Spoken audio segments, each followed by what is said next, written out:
nagaa waaqee guftaa isiniif haa ta'uu hordoftoota warqee biyyooti akkam jirtu nagaa keessan miti galata waaqaanis nagaadha tolee gaabboloota koo gaasamoon kana zayitiin hojjedha jedhee baay'een gaddate mooyyuu zayitii aloveraa akkamitti akka hojjechuu dandeenyu isin argisiiseen ture warroonni itti fayyadamtanii bu'aa qabeessa akka taatan abdiin qaba.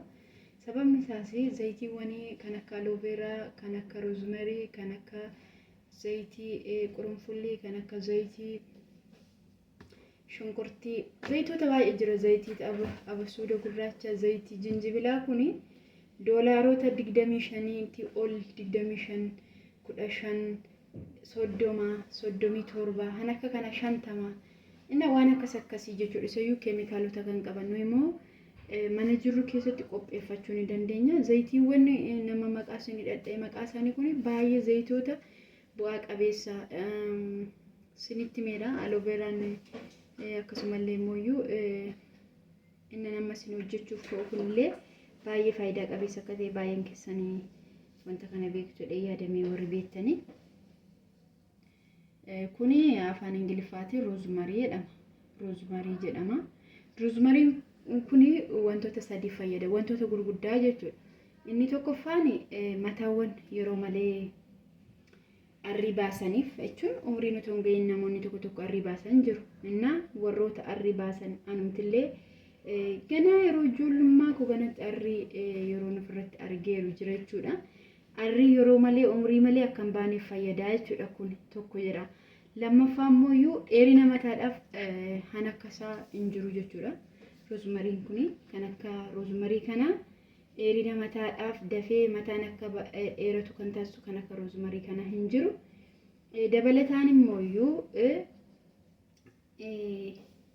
faayidaawwan seelonni sammuu keenya akka sosocho'an seelonni sammuu keenya sosocho'an hojii isaanii akka hojjetan hin taasisu jechuudha zayitii tokko itti dibannee maasumaatti nurra dhangala'uutu hin taane zayitii makamiyyuu taanaan alooveraas taanaan kan nama hojjedhus taanaan kan ganaa moosin hojjedhullee taanaani qalmatti irratti dhangalaasna miti daqiiqaa 5 hanga 10 qodaa isaa dibuu qabna zayitoota kana qodaa isaa jechuudha kan dibnu alooveraas ta'e zayitii roozmerii kanas ta'e yookiin immoo kan maxbashaa የስጋ መጥበሻ jedhama amaariffaatiin sigaa maxbashaa yookiin immoo foon kan ittiin xabbasanii jedhama shittaan isaa baay'ee bareedaadha wuddiidha baay'ee wuddiidha jechuudha እና biyyoota gurguddataniifillee baay'ee wuddiidha wantichi kun jechuudha isa kanaafiyyuu sigaa maxbashaa akka biyya keenyatti sigaa maxbashaa yookiin immoo roozmarii afaan ingiliffaatiin baloola akkasitti barreeffama yoo warroonni bitachuu barbaadan kun amma UAE keessatti hojjetama roozmarii jedhama barreeffamni isaa isinitti mul'ata yaadaa jira argaa jirtu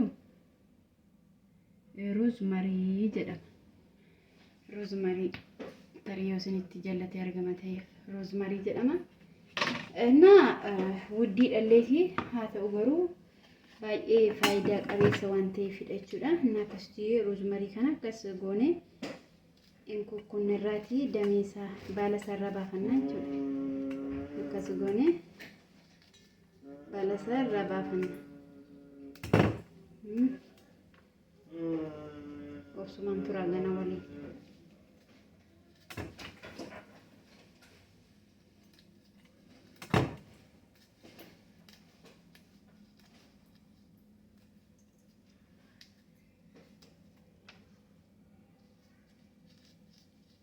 ስሪት ሚጩ ቀብቱ ድራን እና አሎቬራ ሌሮታው ኦቶን ኩኩቲን ድሮ ሆጃ ሳቲኒ አከቢተኒ ፊደኒቲ ኦቶጎቶቶን ታኒ ባክቴሪያው ተደደዋን ቀቡ ፍራሚ ጨሞን በርባትሳለ ማታን ከኝ ሞዩ ዋን ወንዱማፊዩ አጀጀ ከላቱ ተከተይ ቤቱና ሆጀቹዳ ፍሪባ ከኡዳፍ ዴምሳፍ ወያዱዳፍና ሰሞን እንጅሩታናን ነምኒ ከመዩ ማልጀማ ማራቱ ወዳመቹና ከናፊዩ ፈያኪኛ ፍሬገይ ጉዳዋን ቀቡዳፊ ወንቶታ suuq irraa bitamu tokko miicitanitti fayyadamuuti qabdu isinin jedhan amma kana miiceen jira jechuudha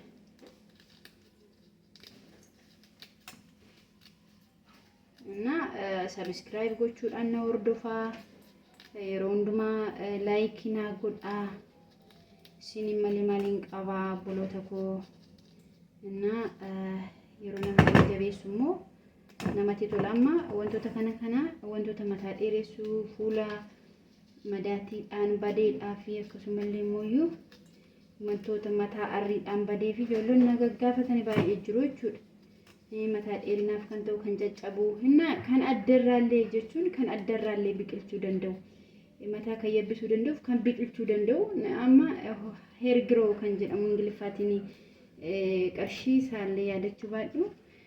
Iddoonni bu'ee hundumaatti keemikaala qaba waan ta'eef bakka garaagaraatti biqila. Inni indoom dubartootaaf akka doktoroonni jedhanii ani muuxannoo amma tokko as keessaa gabbaloota waan an qabu. Muuxannoo nan qaba. As keessaa isiniin jedha jechuun as keessa namoonni iddoon ani jiru kuni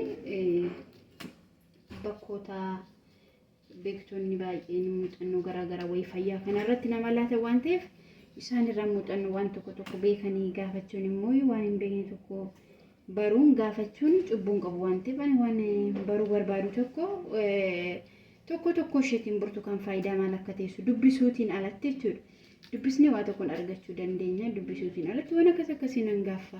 Muuziin faayidaa maalii akka qabu pirootinii karbohaayidireetii kamtu namaaf laata anniisa jechuun sochiidhaaf humnaaf waan akkasii nan gaafadha jechuudha. Waan an bareerraa immoo na riyoota koo onlaayinii kanarraa warroota na hordofanii yoon itti isaan hamman bare beekumsa koo muuxannoo isaanirraa fudhadhe yoon wal barsiisne inni fayyada. Wantoota gochuu qabnu yeroo hundumaa fayyaa keenya irratti, qaama keenya irratti, hojii keenya irratti, sammuu keenya irratti maaltu miidhaa qaba? Mataa keenya waanuma arganne dheeressa jedhamee otoo hin taane akkamitti dibachuu qabna, akkamitti gochuu qabna kan jennullee otoo waliin hubannee bareedaadhaan isiniin jechuu barbaada. Kanaafiyyuu hordoftoota koo sabiskiraayibii godhaa, obboloota keessaniif sheer godhaa, maatii naaf ta'aa isiniin jechuun ammallee affeerraa koon sin affeera jechuudha. By the way guyyaa hin gaddaaloo biraa gaafan hojjedhe bishaan irratti nasirratti ho'ise jechuudha. Sababa kanaaf immoo dafeellee daqiiqaan illee dheeratee ture. Dabalataan illee wal nyaatiinsaaf otoo abidda ta'e bareedaadha. Warroonni abidda isa xiqqeessitanii daqiiqaa 5 daqiiqaa meeqatti wanti naattanii bareedaadha irra caalaatti. Innaa kanadha warroonni akkaataa zayitii qurunfullii zayitii isaa hojjetamuu danda'u namoonni gaafatanii jiru waan ta'eef isallee nan hojjedha. Akkaataa immoo sunqoorraallee akkamitti zayitiin hojjetamuu akka danda'u wantoota baay'een isiniif hojjedha yoo isin jajjabeessitanii isiniin jedha. Kanadha waan hundumaafiyyuu warroonni namni tokko namarratti itti fayyadamuu danda'a. Hunda namaallee ta'uu baatu hunda namaatus beeka miti. Kanaafiyyuu isin warri na fayyadettanii warroota obbolaa keessan isaan fayyadettanii yaaddiniifillee sheer godhaa isiniin jechuun barbaada. Mee kanumaan intanadha amma waan an gochaa jiru akkuma argitanii kunoo makiinaatti gannaqaa jira jechuudha. Xiqqoo ishee akka daakuu gochuuf jechuudha. Akka daakuu maaliif wal nyaatiinsaa isaa sirriitti qibaatiitti dabalannu faana wal nyaatiinsa akka taasisuuf innaa baay'ee obboloota koo as kunirree duraan as addeera waan ta'eef qulqullummaa waan qabuudhaafi rakkoo hin qabu. Kanaafanii asiitti fuuldura otoo hojjetiin dura as addeera jechuudha. Wanti isaa kana isinirratti hojjechaa jiru bakka dhaabbee hojjechaa jiru isiniin jechuun barbaada. Turtiin keessan ammallee nama faanaa ta'uu hordofanii yaadanii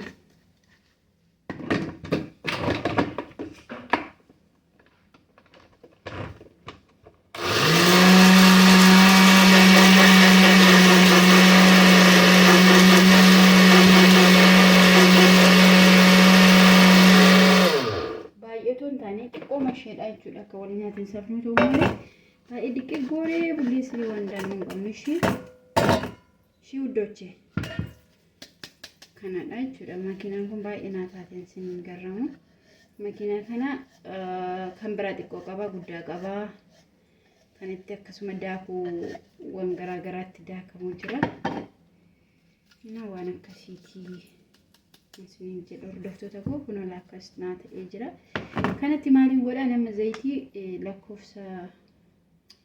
lakkoofsa 12 kan jiru kun lakkoofsa qaba wantichi kuni kanaan itti dabalaa jechuudha. Zayitii kokonaayitii ani kokonaayitii zayituun itti dabalachuu dandeessu. Garuu yeroo zayitii kokonaayitiin illee waan amma kana ashaboon itti dabalamu hin jiru. Zayituun kan yeroo bittanii duuba isaarratti ilaalaa wantoota zayitiin nyaataaf ta'u jira, zayitiin mataaf ta'u jira. Nyaataaf ta'u kan jedhu kan ashaboo hin qabne, kan ashaboo qabu adda baafachuu qabdu jechuudha. Kanadha. Kanaafiyyuu kana gaarra maaliin godhaseetanii kun akkasitti walitti naqeen jira. Kun akkuma argitanii kana maankaa biraatiin qabu. Ani waan kana ilaala kanallee yoo argattanii kan argaa jirtu kuni kuno qibaatiin fuudha kunoo argitanii akkasitti. Isa kana maal gootu keessoo mataa keessanii keessoo isaatti dibbaniiti suuqumtu jechuudha. Aloo beeraallee ta'e kanallee ta'e zayitoota warra akkasii kan. Innaa miicuun isin hin barbaachisu. Otoo miicatiin amma turuu qabdan turuu dandeessu jechuudha. Shittaan isaa kun immoo baay'ee foolii baay'ee bareedaa qabachuudha roozumariin kun. Innaa yookiin immoo foon የስጋ መጥበሻ ነው ፎን ስጋ መጥበሻ መንጀላ ጋዲፈ ማለማ ዘይቱን ይለ ጥቆን ትደበለችው በረባደ ዋንተ ቢ ነፋን ትጥንከ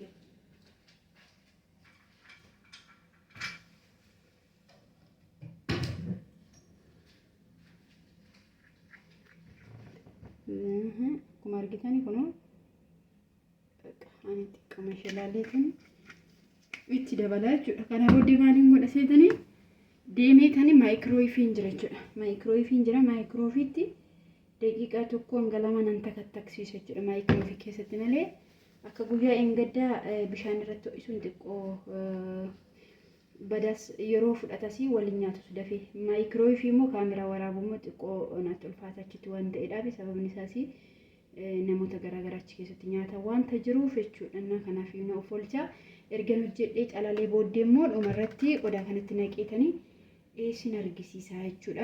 Waan faana turtaniif galatooma turtiin keessan.